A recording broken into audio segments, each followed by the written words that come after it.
So this is the second video that will show you on how to finish up this double-sided pot holder. So as you finished your first panel, you will notice that there is a lot of loose ends here at the end. So what you're going to do with them, so I'm going to show you exactly what to do. You will have to bring both panels together, pin them, so make sure you have a whole bunch of safety pins around.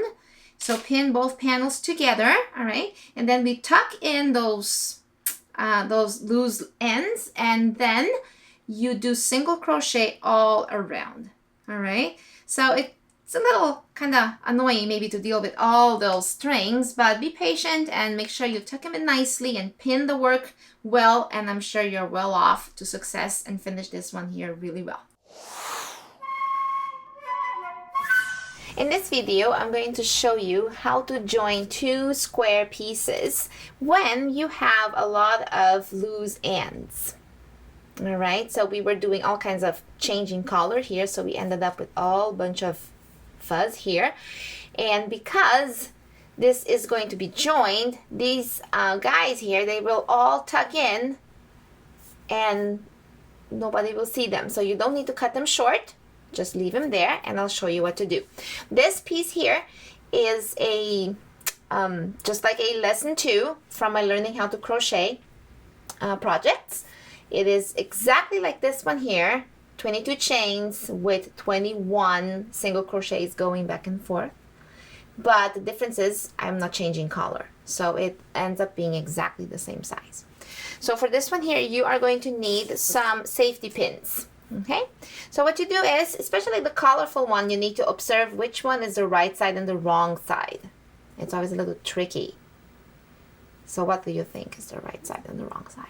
Wrong side always shows a little bit of the other, let me pick this up.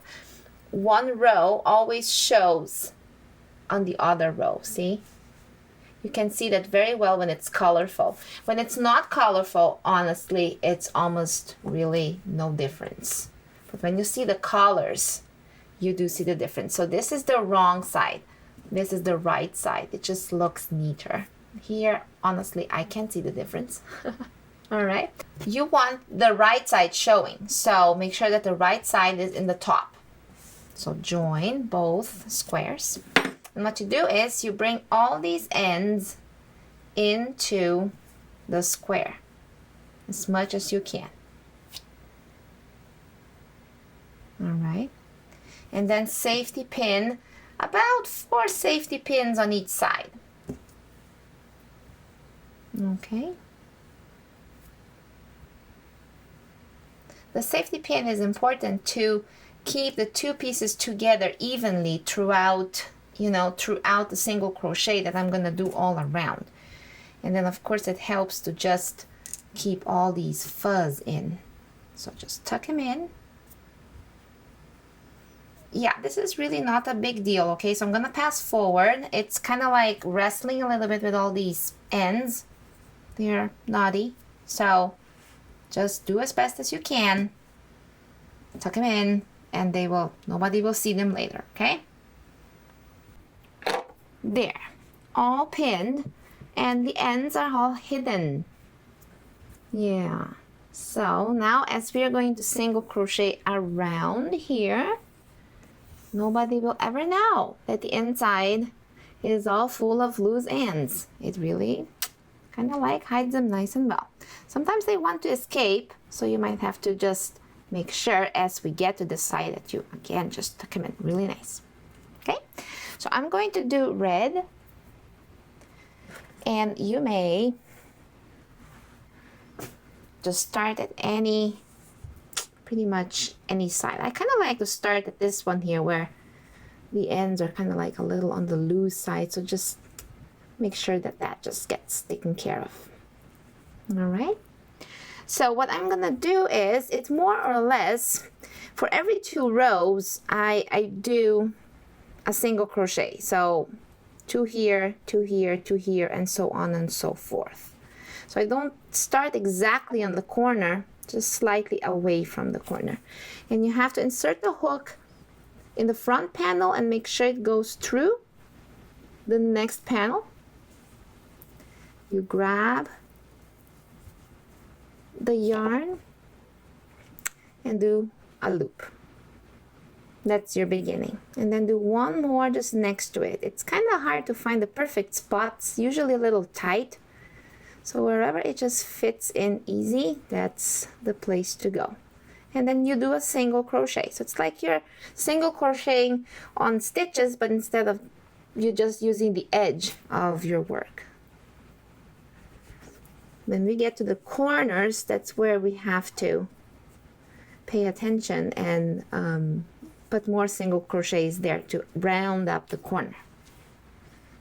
All right, we'll get there, okay? So this is kind of like, there we go, see those ends want to escape. They need to tuck in really well. Come on. There.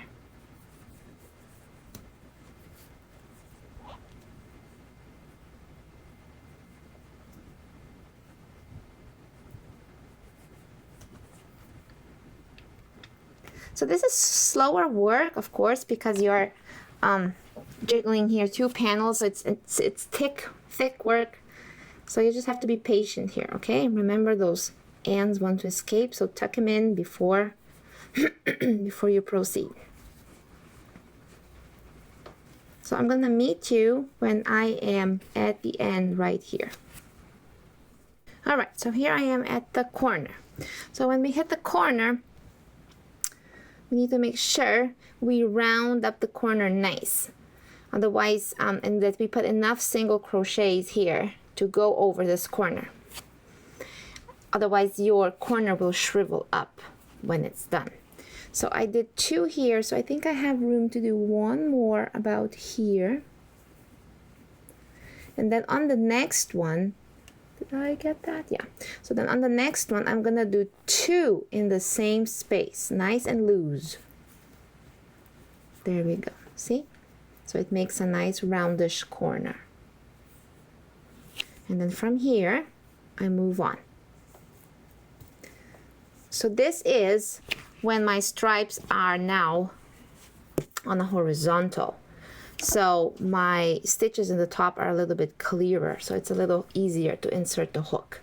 Usually when my stripes are on the vertical, these sides are a little harder to kind of know how many single crochets to do, but you know, it pretty much works.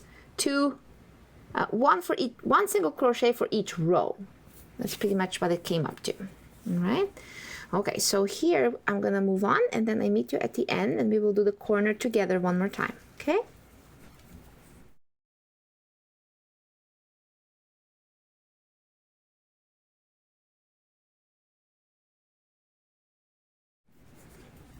All right, there we are. So I don't think I have room to do 1 more. So it's always like a play by side here, right? So this one here, we're going to do 1 nice and loose, and another one on the same spot. And then we move on to the other side.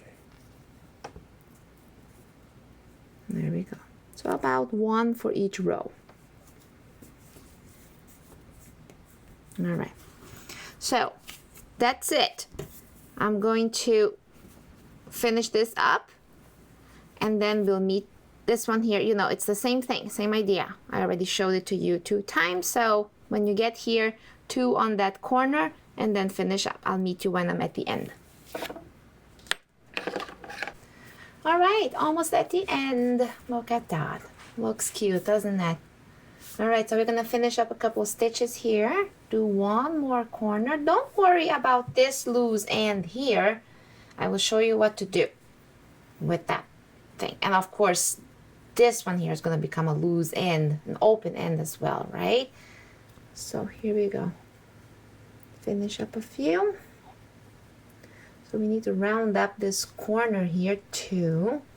So let's do 2 on this corner. 1, 2 on the same spot. There we go. Now we are back to where we began. And I pretty much, sometimes I try to do another one here. And then I take that initial stitch we did, and I do a slip stitch on it, and done. There we go. Okay, all right, now I'm gonna cut that and pull through. Good. So go ahead and take off all the safety pins. There we go. Okay. All right. So for these two here, all you have to do is grab a needle.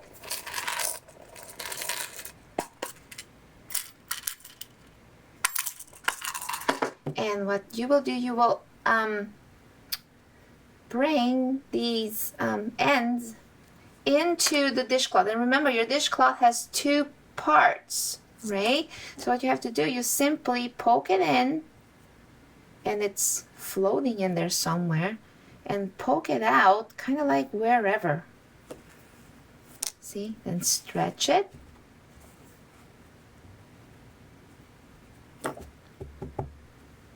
There. Snip it, and it will get lost in there. See? All done. All gone. Come on. There we go. There. Nobody will see it. Same thing with the other side. Right into the two panels. There we go. Cut it. And you are done. Thank you so much for watching. I hope you enjoyed doing this project, and I'm very positive that it turned out really nice. I would love to see a picture, so go ahead on my Facebook group and share a picture with me. Please subscribe to this channel and leave a comment if you like to, and I would like to hear from you and maybe grasp a little bit your experience, how hard, how easy is this coming, and maybe help other people along with that as well. So thank you so much, and I see you in my next project.